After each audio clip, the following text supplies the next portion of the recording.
பொதிகை சாரதி sir, காங்கிரஸ்ல நீண்ட காலமாவே காங்கிரஸ்ல இருக்க ஆதிக்கம் செலுத்துறவங்களுக்கு இல்ல முக்கிய தலைவர்களுக்கு வாய்ப்பு கொடுக்குறாங்க அப்படின்னு சொல்லப்பட்டுக்கிட்டு வந்த சூழல்ல புதுமுகங்களுக்கு வாய்ப்பு தரணும் அப்படின்னு காங்கிரஸ் கட்சிக்காரங்களே சொல்லிட்டு வந்தாங்க. ஆனா இப்போ புதுமுகங்களுக்கு வாய்ப்பு தந்த பிறகு அதற்கும் காங்கிரஸ் கட்சியில் இருக்கக்கூடிய பல தலைவர்கள் உதாரணத்துக்கு ஜோதிமணி அவர்களா இருக்கட்டும், மாணிக்க தாக்கூர் உள்ளிட்ட சில தலைவர்கள் எதிர்ப்பு தெரிவிக்கிறாங்க. அப்படின்னா என்னதான் அங்க காரணமா இருக்கு? இல்ல பணம் வாங்கிட்டு சீட்டு ஒதுக்குனது தான் அங்க காரணமா இருக்கா, இல்ல வேற ஏதாவது பின்னணியில வேற காரணம் இதா இருக்கா? முதல்ல வணக்கம் அனைவருக்குமே. இப்போ நீங்கள் சொன்ன மாதிரி இது இன்னைக்கு நேற்று நடந்த பிரச்சனை கிடையாது. காங்கிரஸை பொறுத்த வரைக்கும் பார்த்துக்கிட்டிங்கன்னா இது இன்னைக்கு நேற்று இந்த கூட்டணி, அதாவது கட்சிக்குள்ளவே ஒரு டீம் இருக்கும், ஒரு டீமாக இருப்பாங்க. அவங்களுக்கான ஆதரவாளர்களுக்கு சீட்டு கேட்கறது இதை விட இன்னும் கடுமையான அடிதடிலாம் போயிருக்கு. சத்தியமூர்த்திலாம் அடிச்சிட்டுலாம் மாண்டதுலாம் நம்ம பார்த்துருக்கோம். ஆனால் அது ஒரு வரலாறு, அது எல்லாருக்கும் தெரியும். அப்படி இல்லை, அப்படி இருந்த காலம் போய் இன்னைக்கு ஒரு 2-3 பேருக்கு அனுபவம் இல்லாத நபர்களை அவங்களுக்கு சீட்டு கொடுத்துட்டாங்க சொல்லிட்டு பெரிய பஞ்சாயத்து நம்ம பார்க்குறோம். இல்லை சார், இதில் இன்னொரு சந்தேகம். இப்போ காங்கிரஸ் மட்டும் புதுமுகங்களுக்கு வாய்ப்பு தரல, அதிமுக கொடுத்துருக்காங்க, திமுக கொடுத்துருக்காங்க, நிறைய கட்சிகள் புதுமுகங்களுக்கு வாய்ப்பு தரும்போது காங்கிரஸ்ல மட்டும் இந்த புதுமுகங்களுக்கு தந்த வாய்ப்பு மீண்டும் மீண்டும் ஒரு பேசுபொருளாகிட்டே இருக்கு. சொந்த கட்சிக்காரங்களே வேட்பாளர்களுக்கு எதிராக போராடுறாங்க. அப்படின்னா அது ஏன்னு தான் நான் கேட்குறேன். இல்லைங்க, இப்போ நீங்கள் அதிமுகவை நீங்கள் சொன்னதுனால சொல்கிறேன். அதிமுகலையும் புதுமுகங்கள் வாய்ப்பு கொடுத்துருக்குறாங்க. ஆனால் அனுபவத்தின் அடிப்படையில் வாய்ப்புகள் கொடுக்கப்பட்டது. ஓகே, இப்போ பார்த்தீங்கன்னா காங்கிரஸில் 2 வருஷம் ஆகுது, 1 வருஷம் ஆகுது, அவங்களுக்கு சீட்டு கொடுத்துருக்காங்க. அதே மாதிரி இன்னொரு கட்சி ஒன்று இருக்குது, இப்போ தான் ஆரம்பித்த கட்சி. அது யார் ஒரு வாரத்தில் போனவங்களாம் சீட்டு கொடுத்துருக்குறாங்க. ஸோ இப்போது காங்கிரஸோட கூட்டணி, திமுக கூட்டணி, இது இப்போ விடுதலை சிறுத்தை கூட சாணவாசனெல்லாம் சீட்டு கொடுக்காம விட்டுட்டாங்க. ஏன் கேட்டால் அதுக்கே பெரிய என்ன பண்ணுறதுன்னு தெரியல. திமுகவுக்கு அது பெரிய ஒரு குடைச்சலாக இருக்கிறதா தகவல் வருது. இப்போ நீங்கள் இதெல்லாமே பார்த்துக்கிட்டா சீட்டை பணம் கொடுத்து தான் வாங்கியிருக்காங்கன்றது அப்பட்டமாக வெட்ட வெளிச்சத்தில் தெரியுது. சரிங்க. இப்போ அங்கே இருக்கிற காங்கிரஸ் இவர் ஒரு லிஸ்ட் ஒன்று கொடுத்தாரு. யார்? நம்ம செல்வ பெருந்தகை டெல்லிக்கு. அங்கே போய் டெல்லியில் அது போய் உட்காந்து பேசி ராகுல் காந்தி அதெல்லாம் ரிஜெக்ட் பண்ணி அவர் ஒரு லிஸ்ட்டு ஒன்று இப்போ புதுசாக போட்டது. அந்த புதுசாக போட்ட லிஸ்ட்டில் தான் இந்த மாதிரி சில விஷயங்களை கொடுத்து ரெக்கமெண்டேஷனில் வந்ததாகவும் நமக்கு தகவல் வருது. இல்லை, நீங்கள் இப்போ சொன்ன மாதிரி சார் பேசும்போது கூட சொன்னார் பணம் கொடுத்து சீட்டை வாங்கிட்டாங்க. நீங்க சொல்றீங்க செல்வ பெருந்தகை ஒரு பட்டியலை கொடுத்தாரு, அதன் பின்னணியில நிறைய ஊழல் முறைகேடுகள், ஊழல் காரணம் நிறைய இருந்ததெல்லாம் சொல்லப்பட்டுச்சு. அதுக்காக அந்த பட்டியல் நிராகரிக்கப்பட்டதுன்னு தகவல்லாம் வந்துச்சு.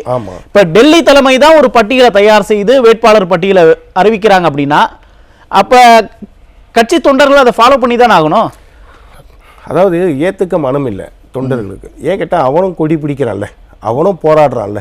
உங்களுக்காக எத்தனை நாள் தான் இப்போ திமுக கூட்டணியை பொறுத்த வரைக்கும் அதான் அந்த குடும்ப அரசியல் அப்படி தான் இருக்குமே தவிர, அது காங்கிரஸும் சரி, நம்ம ராகுல் காந்தி எடுத்துக்கிட்டாலும் அப்படி தான், அதே தான், அந்த பேட்டர்ன் தான். கொடி பிடிச்சவன் இன்னும் அங்கே கொடி தான் பிடிக்கிறான், இன்ன வரைக்கும் மேலே ஏறி வர முடியல. இதுதான் அங்கே பெரிய பஞ்சாயத்து. இது இல்லாமல் பார்த்தீங்கன்னா அங்கே காங்கிரஸை பொறுத்த வரைக்கும் 5 பேர் இருப்பாங்க லீடர்ஸ், 5-6 பேர் ஒரு லீடர்ஸ் இருப்பாங்க.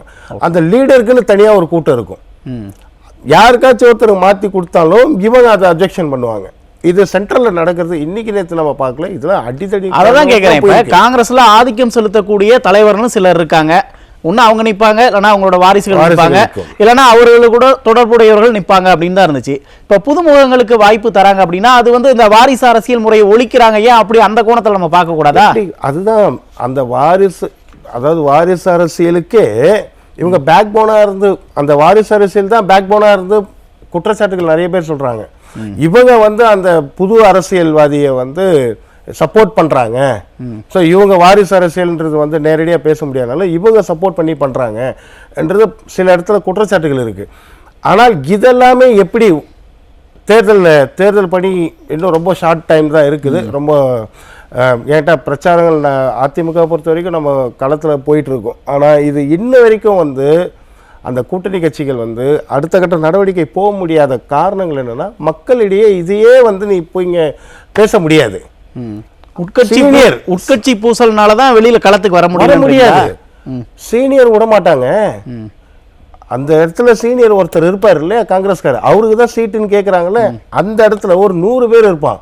அந்த 100 பேரை இந்த நேற்று சேர்த்தவருக்கு ஒரு 10 பேர் தான் இருப்பான். அந்த 10 பேரை உள்ள விட மாட்டான். ஆனா நீங்க சொல்ற மாதிரி எப்படி பார்த்தா இப்ப திமுக கூட்டணியோட இலக்கு என்ன, காங்கிரஸோட இலக்கு என்ன, அதிமுகவை வீழ்த்தணும் பாஜகவை வீழ்த்தணும் அப்படிங்கறது அவங்களோட நோக்கமா வச்சுட்டு சொல்றாங்க. இப்ப கூட்டணிக்குள்ள இவ்வளவு ஒரு சலசலப்பு இருக்கு, களத்துக்கு கூட்டணியில இருக்க எந்த கட்சியுமே களத்துக்கு வரலன்னா அது அதிமுக கூட்டணிக்கு தானே வெற்றி வாய்ப்பு அமையும். அது அந்த கணக்கு அவங்களுக்கு தெரியாதா? நல்லாவே தெரியும். அதுதான் முதல்வர் அவர்கள் பிரச்சாரத்தில் இருந்தாலும் செல்வப்பெருந்தகை அவர்களிடையே பேசி எப்படியாச்சும் சமரசம் பண்ணி இதை எப்படியாச்சும் களத்துக்கு போங்க, இதை அப்படியே கொண்டு போயிடாதீங்க, நமக்கு நேரம் இல்லை, களத்துக்கு போங்க சொல்லிட்டு பேசப்படுது. ஆனால் அங்க இருக்கிற ஒரு சீனியாரிட்டி தொண்டர்களுமே அதை ஏத்துக்க மனம் இல்லை, ஏத்துக்க மாட்டேங்கிறான். இன்னைக்கு பாத்தீங்கன்னா கருப்பு மைய எடுத்து அடிக்கிறான், போஸ்டரை கிழிக்கிறான், ராகுல் காந்தி போஸ்டரையே. நேற்று வரைக்கும் தலைவன் கத்துனவன் இன்னைக்கு போஸ்டரை கிழிக்கிறான், செல்வப்பெருந்தகை தலைவன் கூப்பிட்டவன் இன்னைக்கு போஸ்டரை அந்த அளவுக்கு ரொம்ப என்ன சொல்றது ஆக்ரோஷமா இருக்கான். ஆமா, ஏன் கேட்டீங்கன்னா அவன் ஒருத்தர தலைவனா பார்த்திருக்கான்ல, அவனுக்கு சீட்டு கொடுக்கணும் தான் அவன் எதிர்பார்த்தான்.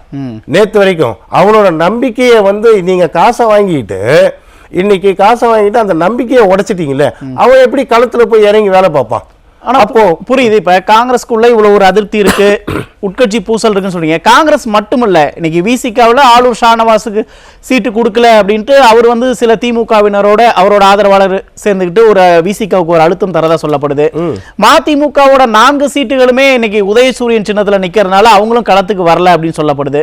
மக்கள் நீதி மையம் நாங்க தேர்தலுக்கே வரல அப்படின்ட்டு விலகிட்டாங்க. அப்படின்னா இதெல்லாம் களத்துல திமுகவிற்கு என்ன மாதிரியான ஒரு தாக்கத்தை ஏற்படுத்தும் சார்? திமுக ஒரு விஷயம் புரிஞ்சுக்கணும் உமேஷ் சார், திமுக தமிழகத்தில் தீயசக்தி திமுக அதன் தலைமையில் கூட்டணி அமைந்தாலும் சில கூட்டணி கட்சிகள் காங்கிரஸ் வழியில் தான் பயணம் பண்ணுவாங்க. இங்க காங்கிரஸுக்கே பிரச்சனையாச்சு. கம்யூனிஸ்ட் எப்படி பேசுவாப்ல? வெளியே என்ன சொன்னார் கம்யூனிஸ்ட் தலைவர், எங்களுக்கு 10 தான், ஆனா இருந்தாலும் நாங்க அழுதுகிட்டே வெளியே ஏதோ அந்த ஒரு இருக்காங்க அவங்க. யாரு? கம்யூனிஸ்ட். அதே நீங்க இப்படி எடுத்துக்கிட்டீங்கனாலே திருமாவளவன் ஏன் அங்கிருந்து வர மாட்டேங்கிறாருன்னா அவருக்கு காங்கிரஸோட சப்போர்ட் எப்பவுமே வேணும். ஓகே, அதனால திருமாவளவன் இன்னைக்கு கூட அவரே நிக்கிறது கேள்விக்குரிய, நான் நிக்கலாமா வேணாமான்னு பரிசீலனை பண்றதா நம்ம பாக்குறோம். அப்படி இருக்கும் பட்சத்துல ஏன் கேட்டீங்கன்னா அந்த சீட்டையாச்சும் ஷானவாஸுக்கு கொடுக்கலாம்ன்ற ஒரு மனநிலைக்கு அவர் வந்துட்டாரு. இன்றைய சூழ்நிலை இப்போ அப்படி இருக்குது. திமுகவுக்கு இது மிகப்பெரிய பின்னடைவு.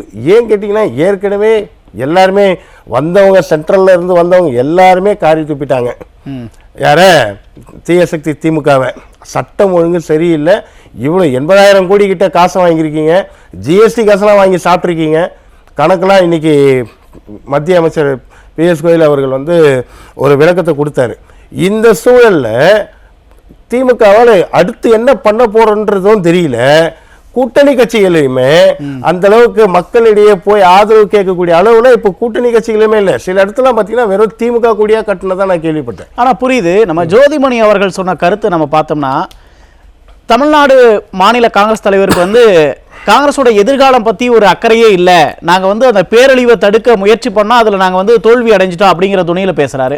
இந்த பக்கம் செல்வப்பெருந்தகை என்ன சொல்றாரு, தேர்தலுக்கு பிறகு நான் என்னோட தலைவர் பதவியிலிருந்து விலகலாம் அப்படின்னு நான் டெல்லிக்கு மனு கொடுத்திருக்கேன், விலகிற முடிவில் இருக்கேன் அப்படின்னு சொல்றாங்களா? இதெல்லாம் என்ன கணக்கு? இப்ப டெல்லி தான் வேட்பாளர்கள் பட்டியலை கொடுத்தது அப்படின்னா செல்வப்பெருந்தகை அவர்கள் ஏன் திடீர்னு தேர்தலுக்கு பிறகு நான் தலைவர் பதவியிலிருந்து விலகலான் இருக்கேன் அப்படின்னு ஏன் ஒரு அறிக்கையை கொடுக்கணும்?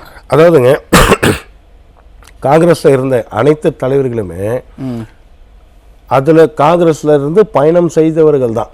ஓகே, நேற்றைக்கு வேற ஒரு கட்சியில இருந்து எந்த தலைவருமே நீங்க பாருங்க, காங்கிரஸ்ல இருந்தவங்க அங்க இருந்தா பேஸ்ல இருந்து ஆரம்பிச்சுதான் வந்திருப்பாங்க.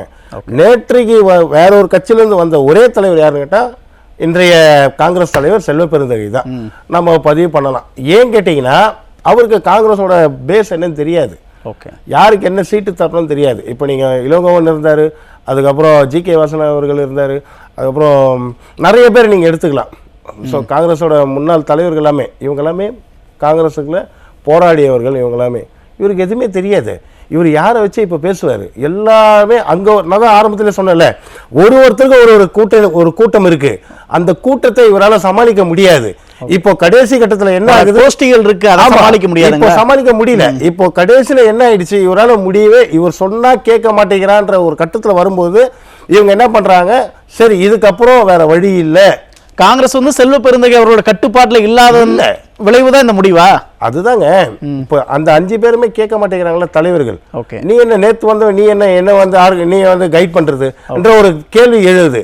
அதனால வேற வழியே இல்லை. சரி, நான் தேர்தலுக்கு அப்புறம் என்ன நடக்க போகுதுன்னு தெரியும். தேர்தலுக்கு அப்புறம் என்ன நடக்க போகுது, தீய சக்தி திமுகவுக்கும் காங்கிரஸுக்கும் நல்ல விளைவுகள் தெரியும்.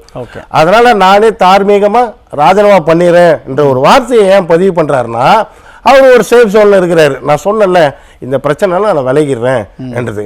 இதுவும் என்ன சேஃப் ஜோன் சுருக்கமா சொல்லுங்க. இதோட சேஃப் ஜோன் என்னன்னா பாருங்க, நான் முன்னாடியே சொல்லிட்டேன், நம்ம தோத்துருவோம் தெரியும், நம்ம தோத்துட்டோம், சொன்ன மாதிரி தோத்துட்டோம். அதனால நான் முன்கூட்டியே நான் அதை பதிவு பண்ணிட்டேன். நான் வந்து தார்மீகமா நான் இங்கிருந்து விலகிறேன்ட்டு ஒரு கடிதத்தை கொடுத்து. ஓகே, முதற்கட்ட பொதிகை சாரதி சார், திமுகவில் இருக்க கூட்டணி கட்சிகள் பார்க்க போகக்கூடிய, சார் சொன்ன மாதிரி அவங்க பார்க்க போகக்கூடிய உள்ளடி வேலைகளோ இல்ல திமுக மீது இருக்கக்கூடிய மக்களுக்கு இருக்கக்கூடிய அதிருப்தியோ யாருக்கு பாதிப்பா அமையும், யாருக்கு வந்து சாதகமா அமையும்? முதல்ல ஒரு விஷயம் புரிஞ்சுக்கணுங்க. இந்த திமுக போயிட்டு இப்போ முதல்வரும் சரி துணை முதல்வரும் சரி இவங்க தான் பேசிட்டு இருக்காங்க, பலத்தோட போய் பேசுறாங்க, ஒரு இடத்துல மேடை போட்டு பேசுறாங்க. ஆனா இந்த எம்எல்ஏ வேட்பாளர்கள் இருப்பாங்க இல்லையா, இவங்க களத்துல போய் என்னன்னு சொல்லி ஓட்டு கேட்பாங்க. முதல்ல சுருக்கமா நான் சொல்லிடுறேன். ஏற்கனவே நான் கழக பொதுச்செயலாளர் அண்ணன் எடப்பாடியார் அவர்கள் பதிவு பண்ணது அதுதான். ஏற்கனவே நீங்க 2021 கொடுத்த வாக்குறுதியை நிறைவேற்றலையே, அப்புறம் எப்படி இப்ப நீங்க தூக்கிட்டு வரீங்கன்னு தான் கேக்குறாங்க. இன்னைக்கு கூட திருச்செந்தூருக்கு அனிதா ராதாகிருஷ்ணன் ஓட்டு கேட்டு போகும்போது மக்கள் விரட்டி தான் அடிச்சாங்க. அந்த மாதிரி கேக்குறாங்க. நம்ம பார்த்தோம். அப்படிதான் களத்துல இன்னைக்கு இருக்கு. ஏன் கேட்டா மக்கள் ரொம்ப தெளிவா இருக்கான். அவன் யோசிக்கிறது என்னன்னா, பொய் சொல்லி மறுபடியும் நீங்க வந்து இன்னைக்கு நான் டோக்கன் தரேன், நீ போயிட்டு பர்ச்சேஸ் பண்ணிக்க, எது வேணாலும் நான் வாங்கிக்கன்னு சொல்றேன். அதை நீ வராத ஒரு விஷயத்தை நான் சொல்றேன், வராத தீய சக்தி திமுக இன்கேஸ் அப்படி வந்துட்டால் அந்த சுமையை யார் சுமக்கிறது? நீ அந்த கடனை அடைக்கிறதுக்கு நீ யார்கிட்ட கேட்கணும்? மக்கள் விழிப்பா இருக்காங்க. ஆமா, யோசிக்கிறான்ல. அப்ப நீ பொய் சொல்ற. இந்த 8000 ரூபாய்க்கு நீ மறுபடியும் எங்க தலையில் தான் போடுவ. அப்படி இருக்கும் பொழுது நீ மத்திய அரசு தான் சார்ந்து போகணும். மத்திய அரசு ஏற்கனவே உனக்கு 10 ஏற்கனவே ஒரு 5 லட்சம் கோடி கொடுத்ததே நீ கணக்கு, நீங்க எல்லாம் அவங்க வீட்டுக்கு எடுத்துட்டு போயிட்டீங்கன்னு பதிவு பண்றாங்க இன்னைக்கு. அப்படி இருக்கும்போது நீங்க வரப்போறது இல்லை. ஆனா அப்படி வந்துட்டாலும் இந்த மாதிரி பொய்யான வாக்குறுதியை மக்கள் நம்ப மாட்டேங்கிறான். அடித்தட்டு மக்கள் வந்து நம்ப மாட்டேங்கிறான், எடுத்துக்க மாட்டேங்கிறான். எல்லாருக்கும் வாய்ப்பு கொடுக்கணும். நன்றி.